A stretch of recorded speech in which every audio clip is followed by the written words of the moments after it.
Fala poderosamente por meio da Tua palavra, nesse texto tão singelo, tão profundo.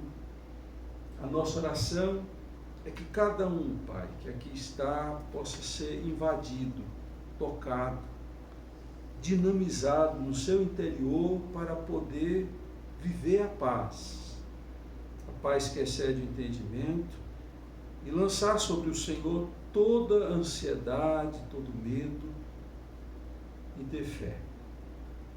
Ajuda-nos a vivermos em paz uns com os outros, a ter bons sentimentos, a trazer alegria à tona quando somos tentados a chorar, a desistir.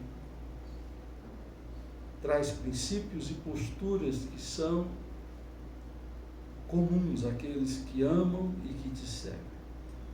Esse é o nosso pedido, Pai, em nome de Jesus, hoje e sempre. Amém.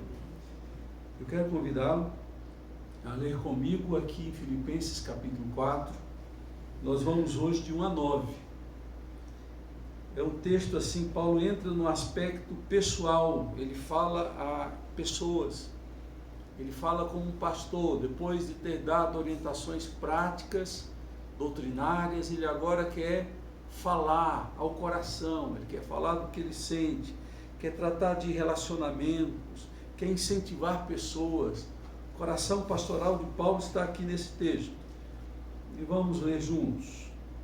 Lê comigo, acompanhe a leitura que eu vou fazer. Portanto, meus irmãos, a quem amo e de quem tenho saudades, vocês que são a minha alegria, a minha coroa, permaneçam assim, firmes no Senhor, ó amados. O que eu rogo a Évódia e também a Sintique é que vivam em harmonia no Senhor. Sim, e peço a você, leal companheiro de julgo, que as ajude, pois lutaram ao meu lado na causa do Evangelho com Clemente e meus demais cooperadores. Os seus nomes estão no livro da vida. Alegrem-se sempre no Senhor. Novamente direi, alegrem-se.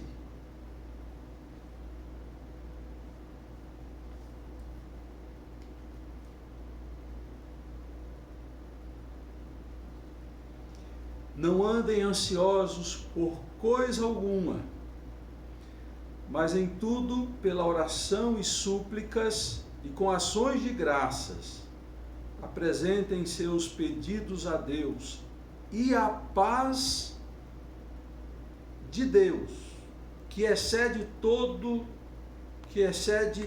entendimento, guardará o coração e a mente de vocês em Cristo Jesus. Finalmente, irmãos, tudo que for verdadeiro, tudo que for nobre, tudo que for correto, tudo que for puro, tudo que for amável, tudo que for de boa fama, se houver algo de excelente ou digno de louvor, pensem nessas coisas, ponham em prática tudo o que vocês aprenderam, receberam e ouviram e viram em mim, e o Deus da paz estará com vocês. Que coisa linda, né? Ler esse texto, ouvir as palavras desse apóstolo, é como se ele estivesse falando conosco, ao nosso ouvido, falando de coisas que são comuns a nós, na nossa vida, nas nossas dificuldades, nas nossas lutas pessoais e coletivas, relacionais. O que Paulo fala aqui? Paulo fala de 5 assuntos. E é claro fazer essa divisão. Qual o primeiro assunto que Paulo destaca? Os seus sentimentos. Mostrando que relações, interações, precisam ser, antes de sociais, precisam ser afetivas. A gente precisa amar, perdoar, investir, insistir com pessoas que são difíceis. Porque normalmente a gente olha do ângulo como se o outro fosse difícil e nunca se eu fosse difícil. Então, relacionamento envolve sentimentos. E Paulo vai dizer, portanto, meus irmãos, a quem eu amo. Ele declara o amor. E ele faz isso com sinceridade. Ele sabe que tem que ter amor envolvido para que relacionamento aconteça. E ele diz mais, de quem tenho saudades. Sentir saudade é bom, né? O americano vai dizer I miss you, e nós vamos dizer saudade. Até pronunciar o termo saudade dá um gostinho, né? No coração da gente. É muito bom sentir saudade. A gente tem saudade de quem ama. A gente tem saudade de quem fez alguma coisa, quer reparar e ver a necessidade de se encontrar e de restaurar e viver a vida que vivia antes. A gente ter saudade é um sentimento bom. E perceba, Paulo está falando de sentimentos. E esses sentimentos estão envolvidos nos relacionamentos. Ele fala que ama, ele fala que tem saudade, e ele vai mais adiante. Ele vai dizer, vocês que são a minha alegria. Tem gente que a gente se alegra em ver, tem gente que a gente... E sentir alegria quando vê é matar a saudade. A gente gosta do termo saudade. A gente tem saudade quando está longe, quando está perto a gente mata a saudade. Não precisa mais ter saudade porque já estou perto. E Paulo vai falando de termos que envolvem sentimentos, sentir por alguém. E não apenas sentir algo solitariamente. Paulo vai falar de sentimentos que envolvem o outro. O cristianismo é isso. É você fazer parte de um grupo que Deus escolhe, que Deus traz. Você não vem aqui porque Judas está aqui. Judas está aqui porque Deus trouxe. E se Judas for chato, eu vou ter que aguentar Judas. Ainda bem que Judas não é chato. E mesmo que fosse, a gente tem que aprender e crescer nos relacionamentos. E crescer nos relacionamentos é quando a gente aprende a lidar com aquele que para nós está fora do enquadramento que a gente quer.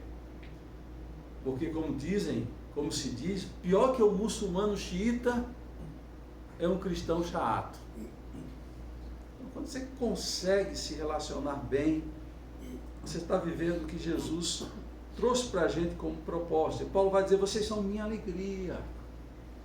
Tem tanto relacionamento que tem ódio, ressentimento, mágoa. E Paulo quer que a gente trabalhe alegria nisso. A gente tem que ser fonte de alegria para o outro. Paulo vai dizer, minha coroa. Isso aqui tem duas possibilidades possíveis para a gente interpretar o que Paulo quer dizer, que a igreja dos Filipenses, aquela gente, aquele povo é como se fosse a coroa dele. Você tinha duas práticas, né? A coroa estava ligada ao esporte. Quando você corria e vencia uma corrida, você recebia uma coroa, que era de plantas, sobretudo louro, alecrim, era uma mistura que se colocava na cabeça do vencedor. Então era esta coroa. Ou então, ou seja, ele é vencedor porque havia conquistado aquelas vidas para Cristo. Ou então, alguém quando era um convidado especial de uma festa, essa pessoa, isso no mundo grego, recebia uma coroa e tinha a dignidade de ser a peça principal daquela festa. Eu não sei o que Paulo tinha na cabeça quando escreveu que esses irmãos eram a coroa dele, mas eu sei que aquele povo trazia para Paulo não apenas a alegria, mas a felicidade de vê-los firmes no Senhor. Tanto é que ele termina assim, continuem, permaneçam firmes no Senhor. A firmeza no Senhor, e o salmista vai dizer isso. Há um hino antigo que diz assim, somente ponho a minha fé na graça excelsa de Jesus. E o coro diz, firmes nas promessas de Jesus. A firmeza é de continuar com Ele a despeito do que nos acontece. Não só nos momentos bons, felizes, de conquistas, mas nos momentos de lutas e dificuldades, Deus está conosco no momento da festa e no momento do choro. Mantenham-se firmes. Então, Paulo, no versículo 1, ele vai falar aqui de sentimentos. Permitam os bons sentimentos. Cuide dos maus sentimentos. A gente, às vezes, é invadido por sentimentos estranhos, que a gente não gosta de senti-los. Eles vêm, mas eles não podem ficar. Tem como dizer, retire-se. Eu prefiro outros sentimentos. É uma questão de policiar o coração. E quando Paulo vai falar do segundo assunto, ainda está envolvido um pouco de sentimentos. Até então, ele está falando dos sentimentos dele pela igreja. Agora ele vai falar dos sentimentos entre os membros da igreja, que tem a ver com relacionamento. Versículo 2, Paulo vai dizer o que eu rogo a Évódia e também a Síntique. São nomes assim meio complicados. Sugestões aí para você que tem um netinho que vai nascer, você colocar aí, ou então um filho. Aqui não é um casal. Aqui são duas mulheres. Importantíssimas na fundação dessa igreja. Gente que doou sua vida, gente que se esforçou, gente que não mediu esforços, para que essa igreja nascente, lá em Atos capítulo 16, você vai ver a história de como essa igreja nasceu.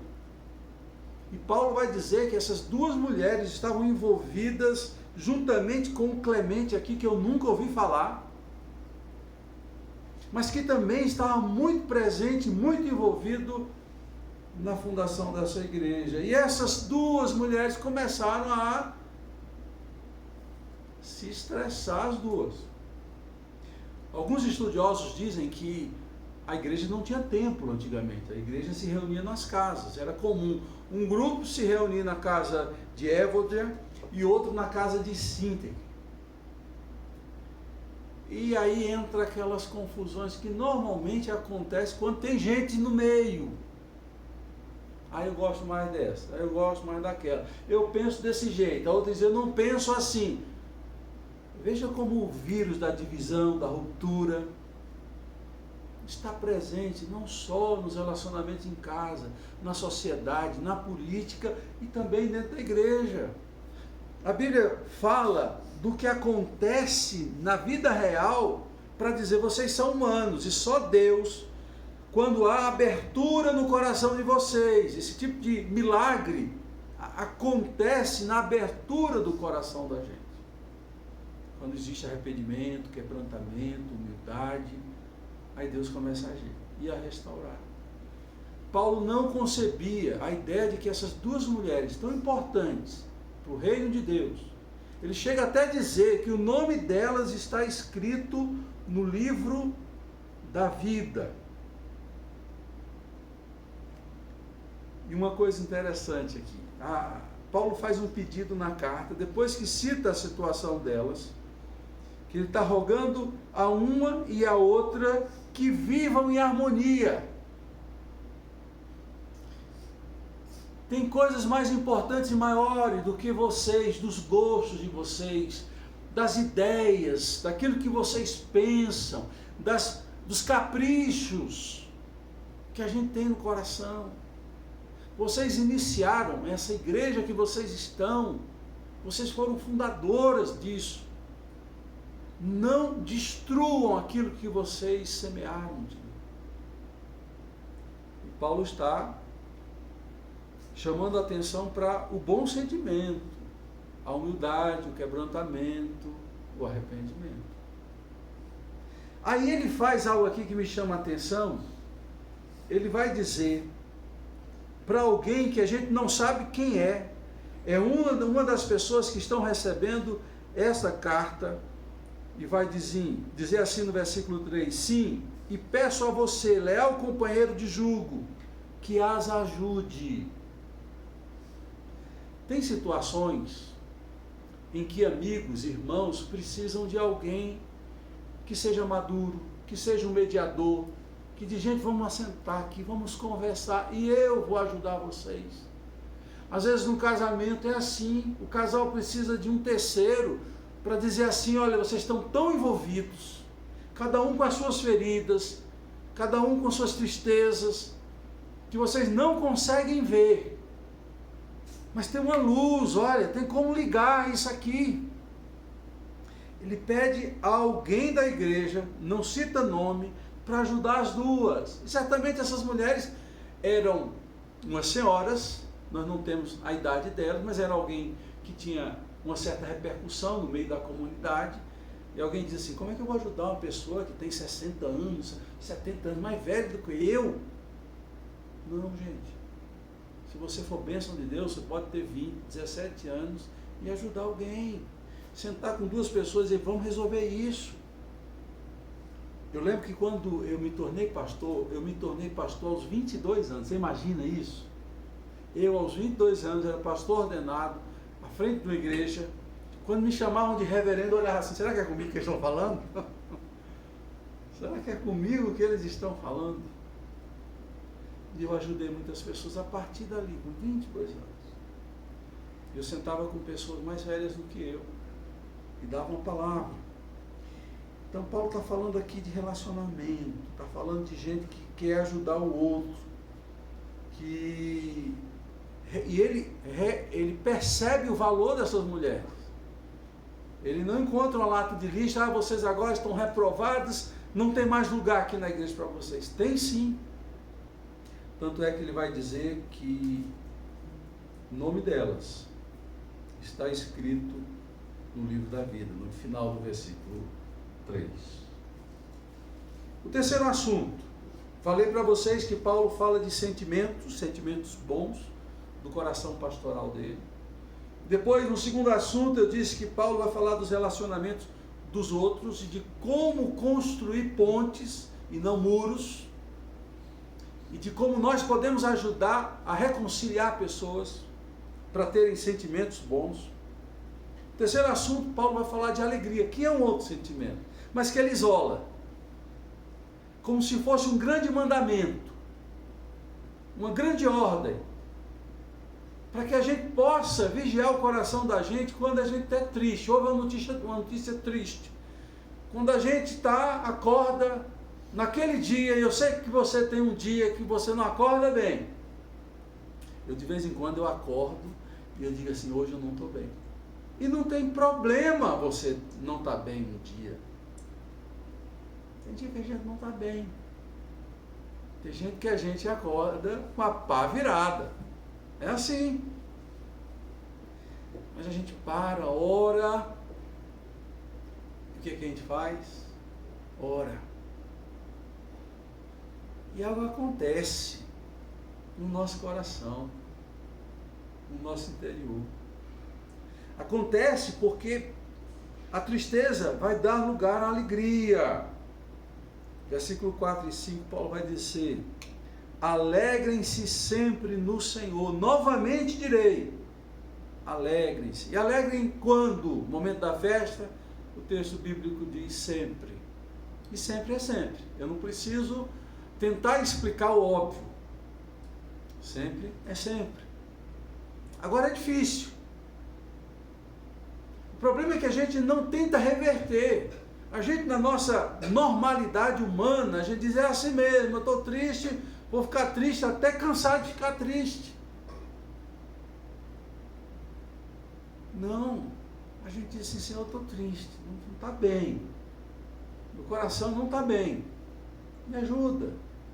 Aí você vai sentindo a alegria do Senhor, invadindo o seu coração, restaurando a sua alma. Alegria.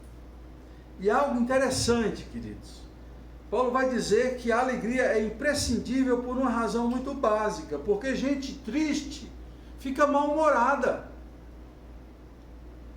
Gente triste começa a maltratar outros. Gente triste procura culpados para a sua tristeza. E gente alegre não. Gente alegre não. O texto traz isso. Olha o que o texto vai dizer no versículo 5, seja a amabilidade de vocês conhecida por todos.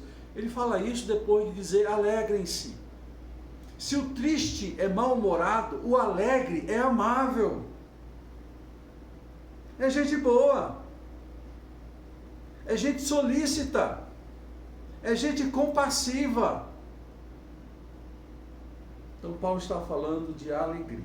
Falou de sentimentos próprios, de relacionamentos dos membros da igreja, da alegria como mandamento e como antídoto da chatice e para trazer amabilidade com os outros. O quarto assunto está no versículo 6. E eu queria ganhar tempo, queria que você prestasse atenção no que eu vou dizer. Esse versículo, somado com o que Jesus ensina em Mateus capítulo 6, e com o que Pedro vai falar na primeira carta. Pedro tem um versículo também muito especial, quando ele vai dizer assim, lancemos sobre ele a nossa ansiedade, porque ele tem cuidado de nós. Paulo vai dizer aqui, não andem ansiosos por coisa alguma. Gente, não sou eu que estou dizendo. Eu digo que viver uma vida ansiosa é algo dramático, mas que a receita é simples. A gente que complica, disse isso no começo, quando a gente ouviu a música introdutória. Nós complicamos demais. Não andem ansiosos por coisa alguma. Na nossa cadeia e na ordem de preocupações, a gente diz, tem coisas que eu não devo ficar preocupado, mas esse problema aqui, eu não tenho como não ficar ansioso. Você está em choque com o que a palavra de Deus diz. Mas eu não consigo. Eu sei, nós somos humanos, limitados, pecadores. Eu sei. Disse também que não é fácil vencer a ansiedade, porque exige de nós. A ordem é uma ordem isso aqui. No grego está no imperativo. E Jesus diz isso também, você lembra? Não andeis ansiosos quanto ao que é a vez de comer, quanto ao que é a vez de vestir. Não é a vida mais, não é a vida mais do que o alimento. E ele vai construindo em comparações, dizendo, olhai os lírios do campo, eles não tecem, eles não fazem roupa, eles não usam Louis Vuitton, mas Deus veste eles mais do que Salomão se vestiu em toda a sua glória. Vejam as aves do céu. Jesus pega comparações e figuras simples, de gente que não passou em concurso, é uma ave do céu. Eles não guardam em celeiros, e todo dia Deus dá alimento para eles. Todos os dias Deus dá alimento. Pedro fala de ansiedade, Jesus fala de ansiedade, Paulo fala de ansiedade. Por quê? Porque nós somos propensos a ela. Quantas vezes a gente perde o sono, quantas vezes a gente se irrita, quantas vezes a gente não consegue nem orar, porque o problema é tão grande que a gente fica ali sem condições de mesmo orar. A ansiedade é um mal dos nossos dias. E muitos crentes, infelizmente, não têm conseguido enfrentar e vencer a ansiedade. E é um sentimento. Paulo está falando de sentimento. Você percebeu isso? Sentimento bom, sentimento ruim, sentimento pessoal, sentimento coletivo, sentimento diante das situações da vida. Não andem ansiosos. Aí Paulo vai dar o caminho das pedras. E é coisa muito interessante, eu acho maravilhoso que ele diz. Mas em tudo, antes ele diz, não andeis ansiosos por coisa alguma. E ele diz agora, mas agora, em tudo, seja o problema desse tamanho ou desse tamanho. Em tudo. O que você deve fazer? Pela oração e súplica e ações de graça. 3 coisas a fazer. Oração é falar com Deus daquilo que nós temos no coração com respeito a Ele. Oração é quando a gente coloca as nossas necessidades. A súplica é uma oração, mas ela é mais urgente. Pedro, quando estava afogando, você já lembra daquele episódio que Pedro tentou andar por sobre as águas e começou a se afogar? Você lembra o que ele disse? Uma oração pequenininha. Senhor, socorre-me! Ele gritou. Foi algo que, além da emoção ser intensa, a súplica é algo que vem com choro, muitas vezes com um grito de socorro. A súplica é uma oração carregada de sentimentos de urgência. Súplica, suplicar, é isso. Por isso que ele faz a distinção de oração e súplica. E o terceiro elemento é ações de graça, porque mesmo no meio do medo, da ansiedade, você vai encontrar motivos para agradecer. Você está aflito, está ansioso? Pare e pense, o que é que eu posso agradecer? Faça uma lista. E comece agradecendo a Deus. Você vence a ansiedade, não anda ansioso quando você é grato e quando você aprende.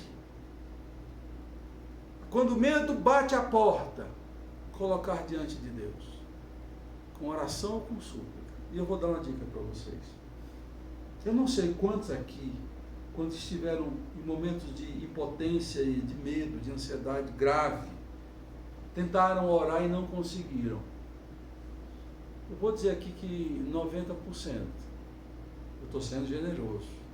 Pode ser que tenha um anjo aqui disfarçado entre nós, que a asa está escondida, que não está vivendo isso que nós mortais vivemos. Tem hora que a gente não consegue orar. E a gente não consegue orar justamente quando a ansiedade bate a porta. Eu vou dar uma dica para vocês. Ore alto. Ore andando. E ore com os olhos abertos. Você já tentou orar? Eu, muitas vezes, eu vou orar, fecho os olhos. Minha mente dispersa, o problema vem. Eu levanto, vou fazer uma coisa. Eu estava orando. Eu levanto e vou fazer uma coisa. Porque sua mente, olha, está um negócio. Está um negócio. Você vai abrir o olho assim e vai dizer, Senhor, você vai se ouvir. Vai falar alto, vai andar, vai tirar o foco de uma coisa, senão você vai dispersar. Vai dizer, Deus, eu preciso. Meu coração começa a falar para Deus, como se Deus não soubesse. Experimente isso. Deus, hoje eu acordei assim. Esse problema que está me consumindo, Deus, isso. Aí você dá o nome do problema. Eu não estou conseguindo me concentrar. Faltam palavras. Começa a falar a Deus como você está sentindo. Depois, você vai dizer, Deus, o Senhor disse que eu tenho que lançar sobre ti essa ansiedade. Tua palavra diz, os teus servos dizem que eu tenho que apresentar a minha oração, súplica. Gente, é promessa, está aqui escrito. Não sou eu que estou garantindo, não, é a palavra de Deus. O que vai acontecer quando você faz isso? Quando você ora, suplica e agradece. O que acontece? Está aqui, lê para mim. O que está aqui escrito? E a paz de Deus, que excede todo entendimento, guardará os corações em Cristo Jesus. Pense comigo, o que é paz que excede entendimento? Eu descobri isso uma vez, isso não sai da minha cabeça. Eu vou tentar passar para vocês agora. Pastor, ação de graça, o que especificamente? O que é ação de graça? É agradecer. É agradecer. É como se tivesse uma ação sua, da sua alma, e você disse, Senhor, meu coração está grato por isso. É uma ação de graça. É uma ação de verbalizar e de reconhecer. Dissociado de caridade. Não. Isso não tem nada a ver com caridade. Não tem nada a ver com fazer um ato de amor, porque esse termo caridade é um termo bem arcaico. Você pega as Bíblias mais antigas, por exemplo, 1 Coríntios 13, a Bíblia revista e corrigida, se você abrir lá a revista e corrigida, se não tiver caridade, de nada me valeu. Era um termo quase que sinônimo de amor. Paulo falando, né? Paulo falando. Aí você pega a RA e as outras versões mais recentes, você vai encontrar assim, não tiver amor. Porque na cultura católica e espírita, a palavra caridade está associada a amor para ajudar. E sobretudo a carentes, a pobres. Isso é empobrecer um termo, que é mais do que isso. E ali Paulo está falando de amor pelo outro. É amor. E ações de graças é quando você reconhece o que Deus está fazendo na sua vida e você não só recebe e fica de boca calada. Você começa a notar, Senhor, olha isso que aconteceu, olha isso outro. É o Senhor fazendo isso na minha vida. E eu não posso me calar, eu não posso deixar de agradecer por isso. Isso é ações de graça. Isso é ações de graça. Aí eu estava falando o que é paz, a paz que excede o entendimento. Pense comigo. Quando a paz que excede o entendimento invade o meu coração, não é porque o exterior mudou, mas o meu interior mudou. Fala de coração. O meu coração mudou. Deus guarda o meu coração, para que ao invés de ter medo, eu comece a crer. O meu entendimento, a minha razão, a minha lógica, antes dizia, não tem jeito, está tudo perdido. Quando a paz entra no seu coração, o mundo está caindo. E você está ali dizendo, não sei como é que vai resolver não, mas Deus sabe. Não sei, mas Deus sabe. Você coloca nas mãos de Deus de uma forma assombrosa, quase irresponsável. Porque a ansiedade que antes estava reinando é substituída por paz. E por 2 vezes, até o final do texto, Paulo vai dizer, e o Deus da paz. O Deus da paz. A gente fala muito do Deus do poder, do Deus da glória. Mas o Deus da paz, e essa paz é no coração, gente. Olha a cadeia, leve isso até o final. A ansiedade precisa ser apresentada em oração, em súplicas e também com ações de graça. Porque quando você está com ansiedade, você não vê o que Deus já fez. Eu estou te levando a refletir, no momento que você está ansioso, a pontuar, fazer uma lista daquilo que você tem motivos para agradecer. Você não só tem motivo para desesperar, você tem motivos para agradecer. E contrapor o motivo da sua ansiedade, ou motivos de ansiedade, com os motivos de gratidão. Quando você faz isso, e de fato apresenta, a Bíblia está dizendo que o Deus da paz, a paz que excede o entendimento. No meu entendimento está tudo errado, não mudou nada do quadro, mas dentro de você mudou. Há uma paz que vem, e eu já vivenciei isso muitas vezes, mas muitas vezes. Quando eu aprendi isso, querido, eu aprendi a confiar e a entregar, esperar Deus fazer e ficar tranquilo. O texto vai dizer que Ele guardará os seus corações e as mentes, a mente que fica dispersa, a mente que fica pensando em como resolver, e traz o amanhã para o hoje, e o coração aflito, será cheio de paz. Exercite isso, prove isso, faça isso, não complique, porque isso aqui é simples, não é fácil, mas precisa de um caminho, de um ato de fé. Por último, Paulo vai falar da necessidade de cultivar e escolher postura e princípios de vida. Ele está falando de sentimentos que transformam, sentimentos que precisam ser extirpados, sentimentos relacionais, e agora ele vai falar para princípios de vida. E a gente não tem isso muito, o brasileiro é muito de circunstâncias. O que é um princípio? Pense na lei. Nós temos aqui alguns advogados. O que é lei? A lei é algo que é estipulado, temos até um juiz aqui que sabe mais do que eu. O que é uma lei? Eu leigamente vou dizer o que é. Uma lei, vamos pegar a Constituição. Em 88, os constituintes se reuniram para criar uma Constituição brasileira, que abarcou, contemplou vários temas e normatizou como deve ser o direito da família, da sociedade, dos mais fracos e assim por diante. Essa lei foi criada em 88 e até hoje, dadas algumas mudanças que houve, algumas alterações, mas ela existe.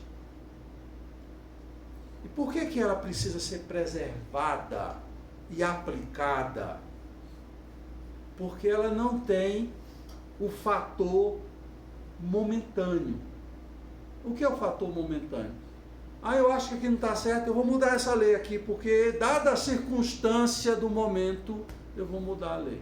Você já ouviu a expressão, ninguém pode mudar a regra do jogo enquanto o jogo estiver acontecendo. É para proteger.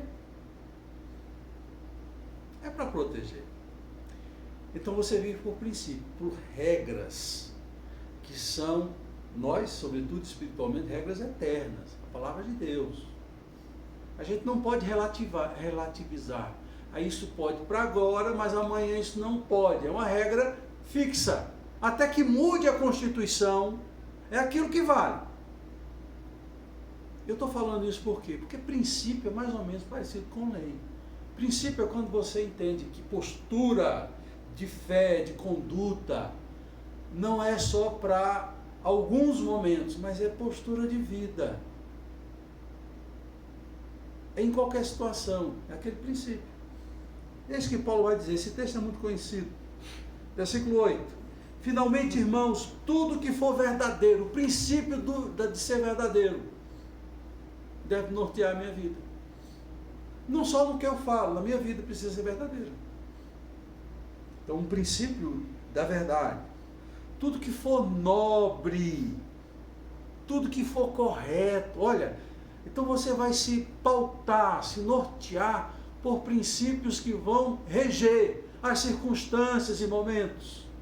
Senão, se você não tem princípios, você vive um momento, uma circunstância de um jeito, outra circunstância de outro jeito, e você é uma marionete de si mesmo.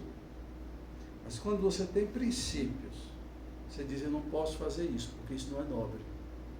Eu não posso fazer isso, porque isso não é correto. É isso que Paulo está dizendo. Eu vou repetir. Finalmente, irmãos, tudo que for verdadeiro, tudo que for nobre, tudo que for correto, tudo que for puro, tudo que for amável, tudo que for de boa fama, se algo de excelente ou digno existe e é de louvor, ou de excelente, ou digno de louvor, na versão anterior diz, seja isso que ocupe o vosso pensamento. Deixe isso nortear você. Deixe isso ser a âncora e a base do seu comportamento. É interessante, eu vou concluir, mas eu quero sua atenção mais uma vez. Você ouviu eu repetir várias vezes aqui que Paulo está falando de sentimentos. Do sentimento bom, do sentimento ruim, do sentimento perigoso, de como substituir o mau sentimento por sentimento verdadeiro. E, por fim, ele termina com comportamento. Todos esses princípios têm a ver com base para o comportamento, para a lida. Porque não é só sentir, eu posso me arrepiar todo dia aqui. Se isso não mudar a minha vida, não adianta me arrepiar. Já viu? Tem crente que me arrepiei todo, pastor. Maravilhoso. Continua se arrepiando. Mas isso tem que acabar e desembocar em mudança de vida. Pastor, chorei o culto todinho. Que coisa maravilhosa. Deus tocou o seu coração. Mas isso tem que desembocar em uma atitude de mudança. Eu fiquei ali maravilhado, ouvindo a palavra de Deus. Gente, isso tem que mudar a nossa vida. Nossa forma de pensar. Fazer. Porque sentir O sentimento pode ser momentâneo. Mas o que é que esse sentimento vai trazer? É isso que, de fato, vale a pena refletir. Paulo vai terminar com isso e no versículo 9 ele vai dizer: ponham em prática tudo que vocês aprenderam, receberam, ouviram, viram de mim. E por fim ele vai dizer: e o Deus da paz estará com vocês. O Deus da paz não só trabalhará o meu coração e o meu pensar, mas o Deus da paz estará comigo. Era isso que eu tinha para dizer para vocês. E termino como Paulo terminou: o Deus da paz guarde o coração de vocês, hoje e sempre. Amém. Judas, ora para a gente, por favor. Deus, Pai querido, Deus amado, Deus todo-poderoso, Deus de Israel, Deus de Abraão, de Isaac, de Jacó, nós levamos a nossa palavra nesse instante para agradecer, Senhor, por esses instantes que recebemos